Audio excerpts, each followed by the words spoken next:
আসসালামু আলাইকুম গাইস, আপনারা সবাই কেমন আছেন? আপনারা ইদারিং খুব ভালোই আছেন দেখা যাইতেছে। তো আপনারা সবাই আমার ভিডিওগুলো পাইতেছেন।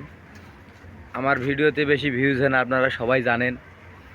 আমার ভিডিওতে ভিউজ হয় নিজেকেই বলতে আসলে শরমের কিছু নাই এখানে।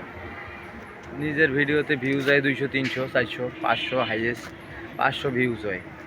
তো এই 500 জন যারা যারা আমার ভিডিওগুলো পায়, আমি তাদের উদ্দেশ্যে বলতেছি আপনাদের অসংখ্য অসংখ্য ধন্যবাদ যে আপনারা আমার ভিডিওটা প্লে করেন। আমার ভিডিওটা যে প্লে করেন, ঠিক আছে ভাই, দয়া করে ভিডিওটা পাইলে একটু একটা লাইক করে দিয়েন, একটা সাবস্ক্রাইব করে দিয়েন, না হলে একটা কমেন্টে করে দিলেন। এতে তো আর আপনাদের কোনো ক্ষতি হয়ে যাবে না ভাই। তো ভিডিওটা পাইলে একটা শেয়ার করে দিয়েন। Good bye.